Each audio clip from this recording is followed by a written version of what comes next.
What up guys, thank you for tuning in to another Eclipse video. Today we're gonna continue making progress in the 2G. We're actually gonna go drive 2 hours to Chatsworth, California with a buddy crash.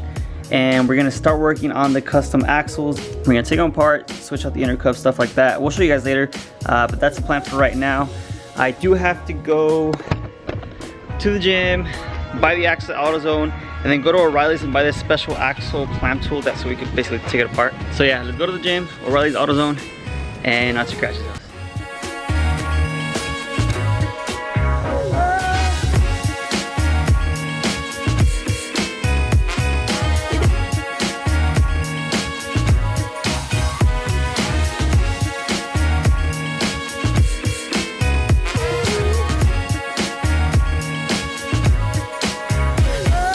Alright guys, so I'm currently like an hour into the drive. We're around the LA area. We're still 30 minutes away from like Crash's house. Once I actually get there, I'll go ahead and update you guys with the whole axle situation. We're gonna take them apart, put them back together. It's still not 100% sure that it's gonna work out, but we gotta give it a shot, you know, because we gotta keep progressing. So once I get there, I'll show you this car and show you what's up. Let me park right behind it real quick. Haven't seen this thing in a minute. Oh my god, those were the longest 2 hours my life. And if you have a DSM with leather interior, you already know how much of a pain in the butt this is. But here's this car. I don't know if you guys saw it on the Save the Eclipse video. This thing pushes like 500 horsepower on E85. It's a GSX all-wheel drive with a wrap and a custom wide body that he actually did. It's rocking the Cosmes wheels, little narrow body over here. But yeah, let's see when he pulls out. Let me message him real quick and then see what's up. Damn. And how much did it make? 5 what? 550. 550? Damn. Alright, so the GSX axles. Alright, so GSX axle, the long side is on this side, on the right side. On the right side. Sorry, on the left side. On the driver's side, right. On the driver's side. So for the EVO one, it'd be backwards, right? Because I think it'll be the other way because you have it on the other side. On the yeah. My boy figured it out.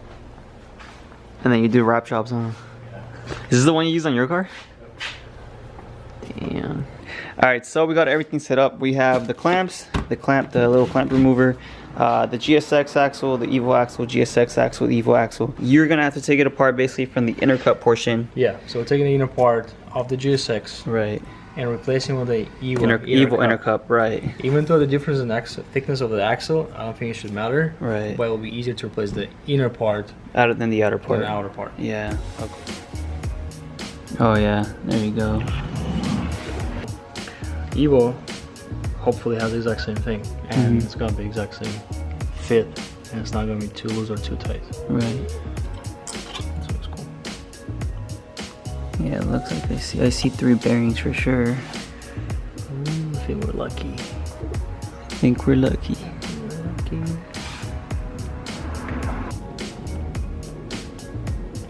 Doesn't want to go in.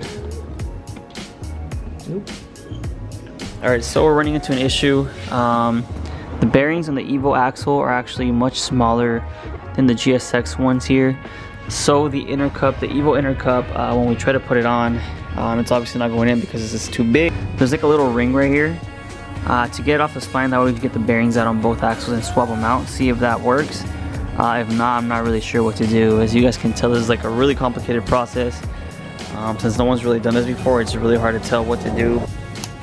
Alright, there you go. So the ring's off for the EVO axle. Now we gotta take off the GSX one here. Alright, so we got both rings off on both axles. Now we're gonna go ahead and start pulling the goods. EVO one. Yeah, the EVO one's just spinning on there. Alright, so as you guys can see, we failed. It didn't work out. We failed. It's been a couple hours. It got super dark. So at this rate, I'm gonna call it a day. I'll continue the video once I figure out what I'm gonna do, because as of right now, we're completely stumped. This is what's super difficult about this build, that everything's custom. We still gotta figure out the whole drive shaft situation, and we gotta figure out the shift linking situation. So it's roadblock after roadblock. It's tough, so hopefully we can figure it out. I mean, I gotta figure it out. You guys are just watching, so I'll continue this video on later and we'll see what happens. What up guys, it's currently the following day. As you guys can see, we keep running into a bunch of setbacks. I've been researching in like hours and hours trying to figure out, you know, how to do this, how we're gonna make it work, because if I can't, this thing's never gonna run, and I'm, you know, we're literally so close. So it's like, it's really irritating at this point. And then everyone that I try to reach out to, you know, that I feel that has some type of valuable information does not want to help. So I'm kind of on my own at this point as far as figuring this thing out. This is what sucks when you try to do something out of the box that no one has really done before, because no one really knows how to do it. So, but hopefully one day when this thing's done and you start seeing all these EVO swapped Eclipses like running around and stuff, just know it was because I put this up on YouTube for you guys, and you know, just so you guys don't have to struggle with it, because I'm going through it right now. This sucks that no one helps you, but hopefully you guys appreciate it one day. Carlos is actually on his way. We're gonna be working just on the bolt-ons, pretty much getting everything tied up. I did talk to another homie. He's actually gonna come down and try to help me basically weld this together so I could have it painted, cleaned, and then put back on the car. Me and Carlos are probably gonna figure out the rear motor mount situation today, so I do have to go inside the car, get all the bolt-ons out, get the rear motor mount, and start setting it up here. Besides that, I'm gonna drive my white Eclipse up here because my O2 sensor just gave out, and I do have to smog it because registration's coming up. So Carlos is actually gonna swap O2 sensors with me just so the car passes smog. All right, so we're gonna go ahead and swap O2 sensors. Yeah, because this guy's car passed smog, no issue, and I want to make sure this one passes it, especially because it's stock. All right, both of them are out. Which one's yours? This is mine. Why do they look different? Because this is OEM. Oh, that's OEM, is aftermarket? This is like AutoZone Boss shit. O2 sensors are swapped, thanks to this dude. Now we're gonna go ahead and connect the battery. I'm gonna drive for a couple days and make sure the daily is good so I could go take it to get smogged. There you go. All right, so Carlos is actually gonna borrow the cage for a while on his car. I mean, I don't really want to carry it on this car. It's just, it's too stock for me. This looks kind of like a little bit more beefier, so it'll look better in his car. So we're gonna slap the cage on real quick, and then after that we'll get back to this car.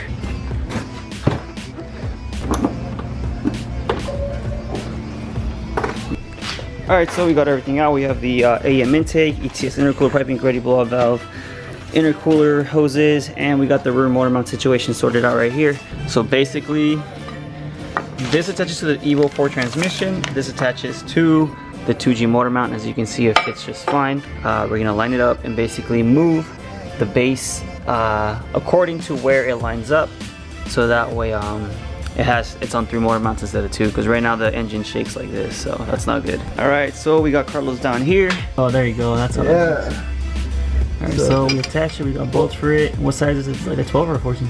Looks like 14. And then from there we basically attach the rear motor mount to that, and that's what's gonna attach to the motor mount that's attached to the subframe, which we don't have on right now. This is orientational, so this part with this notch here has to go down here. As you can see, it has to clear this part. Right. And as you guys can see, we finally got the rear motor mount on. So now we're just gonna have to make sure it aligns to that little piece right here. All right, so we got the subframe in there, and by the looks of it, it looks like it might bolt up directly. As you can see, it's like, it kind of lines up perfectly. I mean, we're not 100%. Yeah, it's not perfectly straight, so we still don't know, but we might be in luck for the rear motor mount.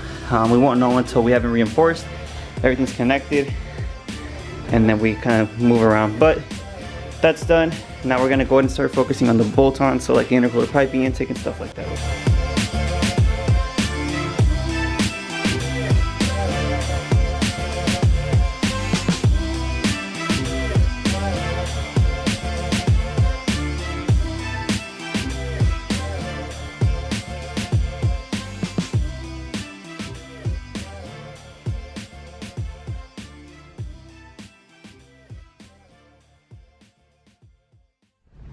Alright guys, so Carlos just left, and as you guys can see, we pretty much have all the bolt-ons on the car right now. I do plan on running speed density just like a vent to atmosphere, get rid of the math, and just have like a cleaner setup. We are going to be getting a shipping manifold and getting probably like an EVO 7 valve cover later down the road. But for now, all that's pretty much left is figuring out the axles, subframe, you guys already know, the drive shaft, and getting the wire harness from Racing. Besides that, That's it for today. Hopefully in the next video I have something figured out for the axles and for the subframe. Hopefully have a friend come over. But anyways, if you like the video, make sure you like, you comment, and you subscribe. I'll see you in the next one. Listen.